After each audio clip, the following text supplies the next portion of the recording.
Welcome to the News Hub. We start today with a massive geopolitical shift as China emerges as the scapegoat in the U.S. data center backlash. We look at how this narrative is being fueled and who is pushing this story right now. Never get caught with a dead phone again. This INIU portable charger is compact, travel-friendly, and gives you fast 45-watt charging with a built-in USB-C cable, so there's no need to carry extra cords. With 10,000 mAh power, it's perfect for busy days, trips, emergencies, or anytime your battery drops too low. Grab yours on Amazon through the link in the comments before your phone hits 1%. Next up, we dive into the future of computing with a groundbreaking move in the deep ocean. Peter Thiel has backed the Panthalassa startup, securing $140 million to deploy autonomous AI data centers floating in the North Pacific Ocean. Find out how this technology is turning ocean waves into clean power for artificial intelligence. Now, let's turn to local action and community concerns. The Elmira City Council has taken a decisive step by approving a temporary 18-month ban on new data centers in the city while they assess the impact on the community. We break down what this means for local development.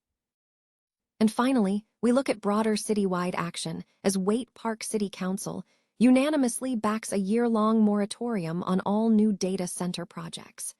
Discover why this pause is happening and what concerns like water usage are driving this significant decision. Stay with us for the full story. China is increasingly positioned as a scapegoat in U.S. discourse surrounding domestic technology growth and regulation, emerging as a primary boogeyman against the slowdown of the global AI race. Reports indicate that a group aligned with tech figures paid influencers to promote narratives casting China as a significant technological threat, coinciding with criticism directed at Senator Bernie Sanders for hosting a panel on AI's existential threat, alongside Chinese scholars. One emerging theory suggests that Chinese propaganda may be contributing to the backlash against U.S. AI data centers. However, experts caution that the idea that China is meaningfully driving populist pushback against the American AI build-out is overstated. According to Sam Sachs of Semaphore, Chinese state media tends to leverage existing U.S. narratives rather than initiating anti-data center campaigns. Sachs noted that Beijing is likely riding the current wave of division over AI rather than seeding it. Despite this skepticism, analysts predict that as populist pushback against AI intensifies, particularly leading up to midterms, the threat from China will become a growing factor in U.S. tech debates. The CEO of the American Edge Project stated that Beijing cannot outbuild the U.S., leading to efforts to encourage self-restraint. While invoking Beijing is not new in Washington, the rapid pace of AI innovation and infrastructure build-out has amplified China's relevance across various sectors, from robotics to port cranes, especially when framed within a national security context. Nevertheless, Sachs cautioned that when every issue is framed as a China national security concern, the impact of that framing diminishes. Kyle Chan of the Brookings Institution emphasized that while Chinese AI models currently lag behind U.S. counterparts, Beijing's technological ambitions must be addressed. Chan called for a comprehensive U.S. response, including export controls, support for domestic data center construction, and investment in open-source AI models.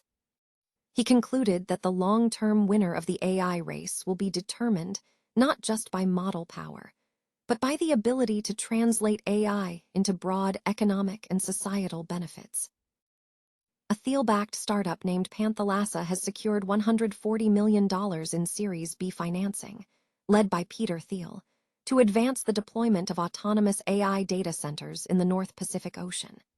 This investment aims to complete a pilot manufacturing facility near Portland and accelerate the rollout of its Ocean 3 series of nodes, which are designed to perform AI inference at sea.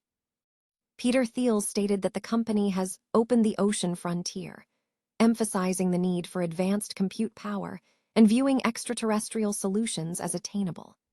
Garth Sheldon Coulson, co-founder and CEO of Panthalassa, highlighted the potential of the open ocean as a third major energy source alongside solar and nuclear power. Panthalassa utilizes autonomous, floating energy systems constructed from plate steel. These nodes are mass-produced and deployed far offshore, leveraging the ocean's supercooling for reliable, clean power.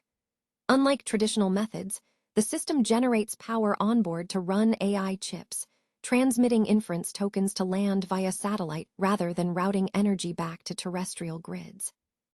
The company has successfully demonstrated core technologies through prototypes including Ocean 1, Ocean 2, and Wavehopper in 2021 and 2024, validating its power generation, propulsion, and autonomy capabilities. This year, the focus shifts to deploying the Ocean 3 pilot node series in the North Pacific to test AI inference and refine manufacturing ahead of commercial deployments slated for 2027. Investors have praised the initiative, with John Doerr calling the Wave power system a game changer that offers a triple benefit: advantages for workers, communities, and the development of a strategic asset for American technological leadership. Panthalassa is part of a growing trend of exploring oceanic solutions for AI infrastructure. Other ventures are also active in this space. Aikido Technologies plans to launch a floating offshore wind platform integrated with a data center in the North Sea, and Core Power is reportedly in discussions with the Pentagon regarding floating nuclear power plants for military data centers. The Elmira City Council has enacted a temporary ban on data centers within the city limits. The resolution establishes an 18-month moratorium on the development of data centers, allowing the council time to gather further information regarding the various types of centers and their potential impact on the community. This measure is not permanent, and the resolution remains subject to being overturned by the council at any point. The initiative follows a previous proposal introduced by 4th District Council member Gray Bryn, who originally sought to prohibit zoning for data centers in the city before the policy was modified into the current temporary ban. The Elmira City Council convenes every other Monday at 5:30 p.m. at City Hall to conduct its business. Waite Park has unanimously approved a year-long moratorium on any new data center projects, effectively pausing development in the sector for at least 1 year. The decision was made by the City Council on Monday, May 4, in a precautionary measure, as no specific projects had been proposed at the time of the vote. John Noehrenberg, the city's Planning and Community Development Director, explained the move as a reaction to past industry booms, noting that initial development in certain areas quickly leads to a cascade of similar proposals. Noehrenberg stated that city staff proposed the moratorium to maintain awareness of statewide developments, including proposals along interstate corridors like the one in Becker involving Google and Amazon. City staff cited water usage as a primary concern. According to the Environmental and Energy Study Institute, mid-sized data centers can consume up to 1,000 households' worth of water annually, with large facilities potentially using up to 1.8 billion gallons. Noehrenberg emphasized that water availability is a critical factor. While there were no public comments before the vote, a local resident, Donnie Daubenton, expressed support for the moratorium but called for stronger action.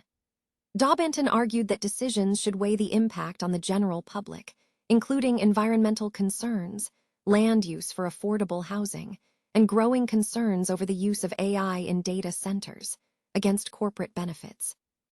Moving forward, city staff will conduct a study of the potential impacts of data centers and draft language for council review, which will require Planning Commission approval before reaching the City Council. The moratorium is subject to review and may be lifted before its expiration. The moratorium specifically excludes unoccupied telecommunications shelters under 300 square feet that house fiber optic equipment and do not require water service. Other regional cities are also taking action, with Sardell City Council recently requiring conditional use permits and public hearings for data center projects.